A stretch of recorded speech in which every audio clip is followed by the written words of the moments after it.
What happens to Summer League standouts when they leave the Summer League? In 2013, top pick Jonas Valanciunas dominated. He took home MVP. But the player that was turning the most heads, the player that actually led the Summer League in scoring, that was the 10th overall pick to the Blazers, CJ McCollum, the undersized two guard that was best known for leading small program Lehigh to a massive upset over Duke in the NCAA tournament. He was now averaging 21 a game. Not very efficient, but Summer League buzz is usually exclusive to the eye test. He was passing that with flying colors. Once getting to the league, it was a slow start. Just 5 points a game as a rookie, 7 as a sophomore, but then he exploded in his third year, taking home most improved, averaging 21 and 4. He's remained a 20-plus scorer and right now is one of the better two guards in the league. 2014 was defined by sons of former players. Second year Tim Hardaway Jr. was on fire. He averaged 23 a game, but in a tier of his own was the MVP, Glenn Rice Jr. He was averaging 25 points and 8 rebounds on great efficiency. This was after just being a second-round pick the year prior and only playing 11 games as a rookie. There was a lot of room to be hopeful for his future. It really looked like the Wizards had just added a legit young piece to this already young ascending group. But he just couldn't get on the court after that. He only appeared in 5 games the following season and hasn't played in the league since. He's just been bouncing around teams overseas. 2015 is fascinating to look back at. You had this Raptors second-round pick out of UCLA torching everybody, Norman Powell. He was averaging a super efficient 18 a game.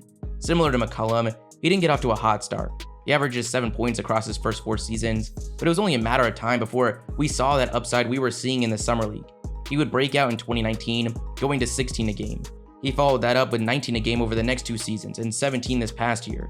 But the most interesting storyline to come out of that year was actually Seth Curry, the younger brother of Steph, someone that was coming off his first NBA title and MVP. Seth would lead the entire Summer League in scoring, averaging over 24 a game. But what's so interesting is right now, you're probably assuming that it was on the back of his incredible ability beyond the arc, what ultimately defined his time in the NBA. But it wasn't. At all. He only shot 22% from 3. Less than a third of his attempts were coming from that range. This was huge for the perception of him. He was showing that he was much more than just a shooter, that he was a capable on-ball creator.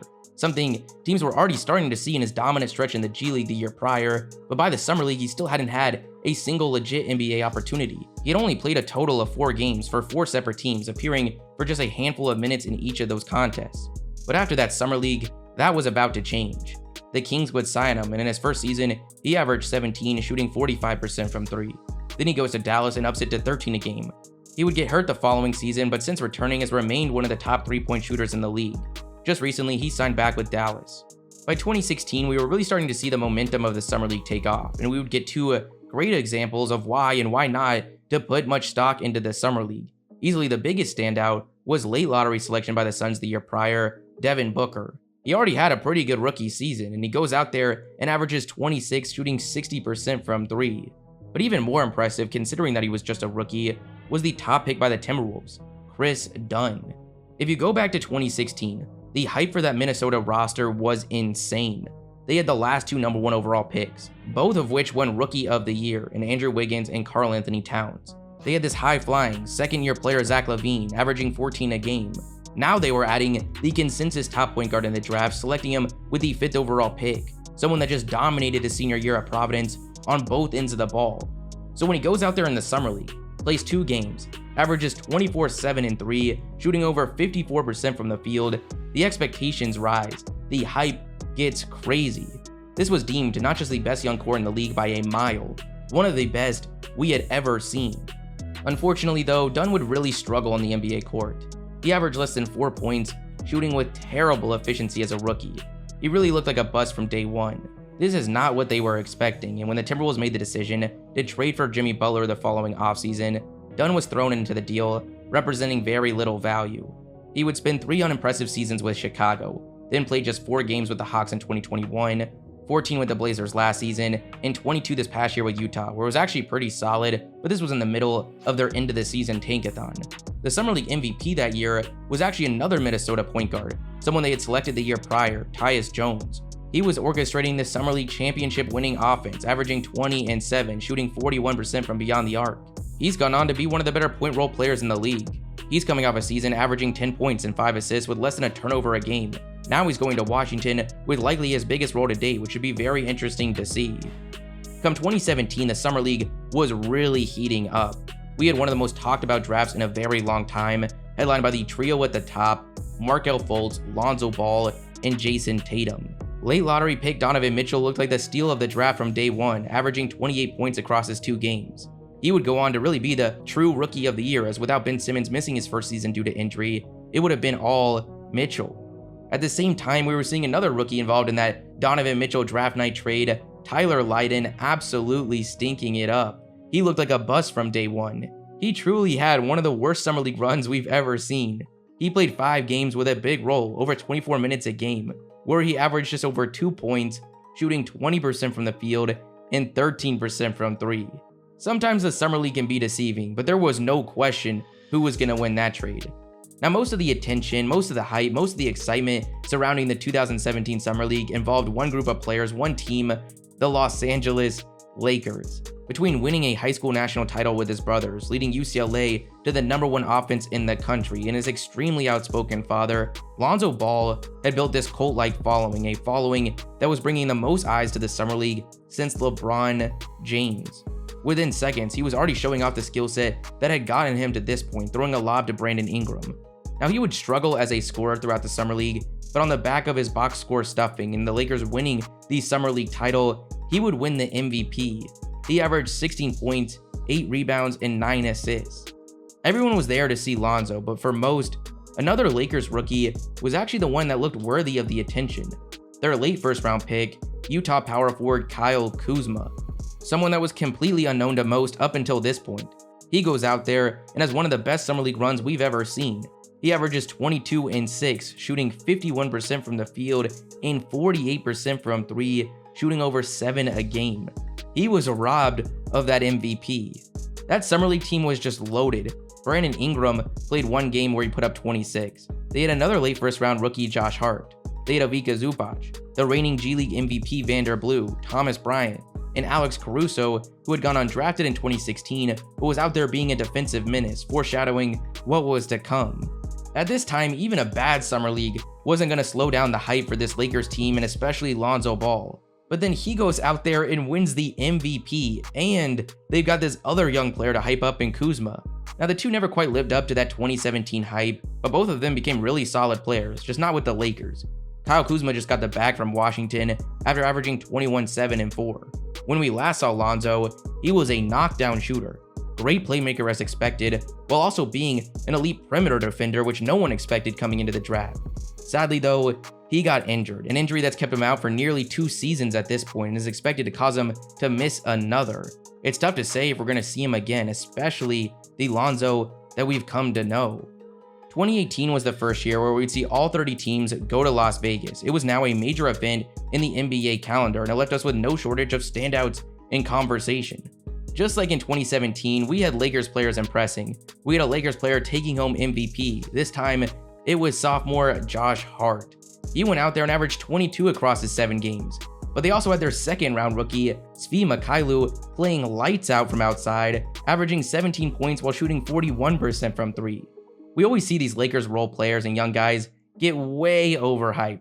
But between the 2017 and 2018 Summer Leagues, it was really hard not to buy in. This team was also fresh off bringing in LeBron James in free agency. There was a lot to get excited about in Los Angeles. And just a year later, they would actually trade Hart to the Pelicans along with Lonzo and Ingram and other draft capital for Anthony Davis.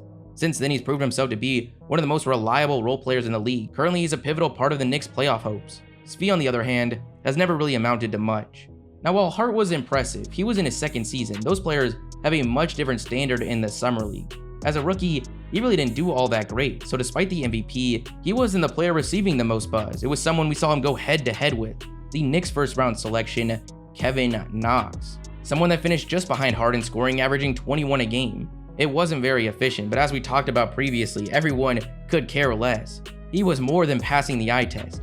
The 6'8" Kentucky forward came out there and was isolating on the perimeter, taking players off the dribble, hitting step-back jumpers. He looked legit. And then to add on to the hype in New York, their second-round selection, Mitchell Robinson, who was once a top recruit in the country, but after a weird series of events didn't play in college, he was dominating. He averaged 13, 10, and 4 blocks. He's actually carried on a lot of that Summer League success. He's a great rim protector to this day for the Knicks.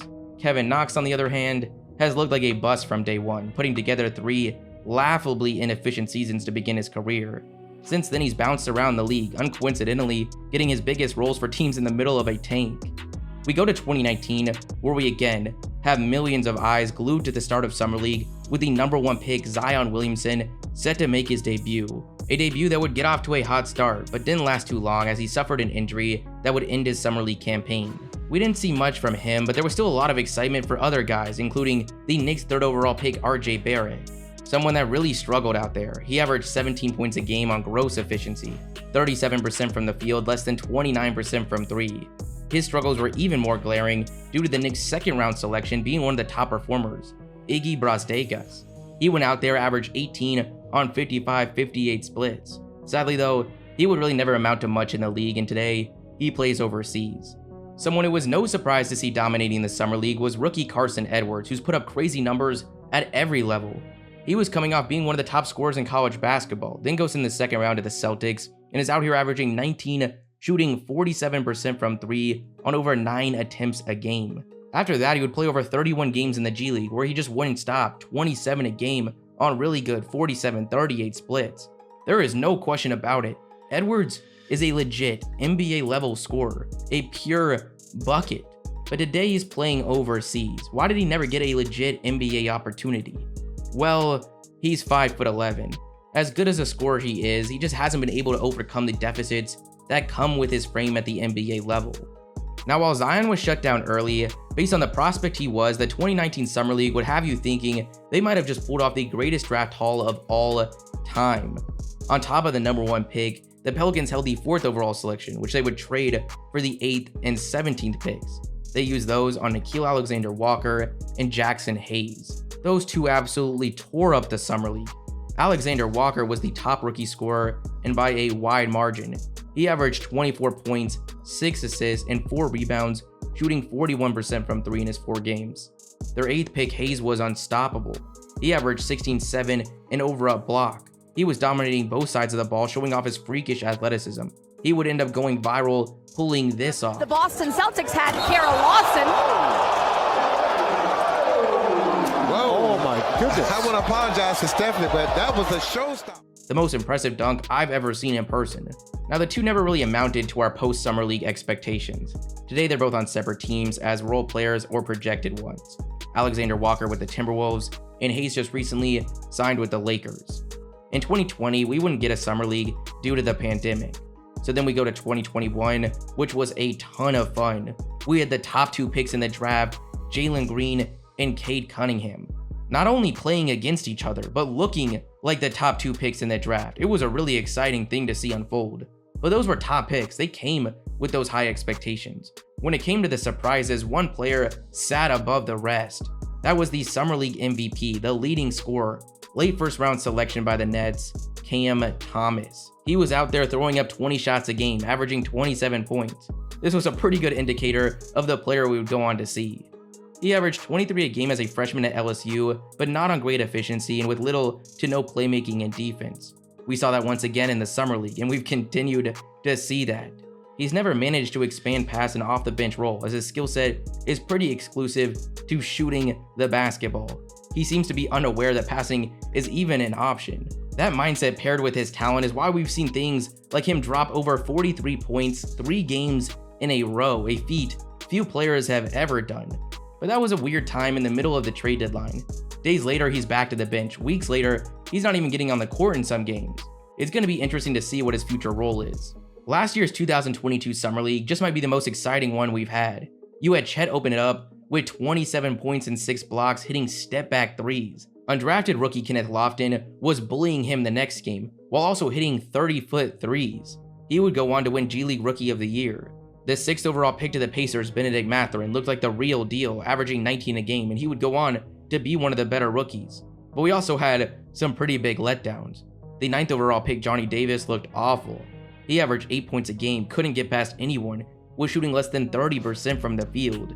No surprise, he would go on to have easily the worst rookie season of the top picks.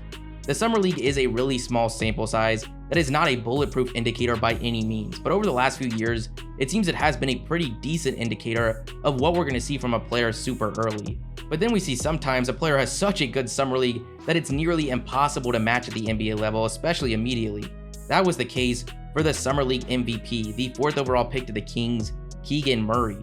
He put together one of the best Summer League runs we've ever seen, likely the best since Kyle Kuzma in 2017.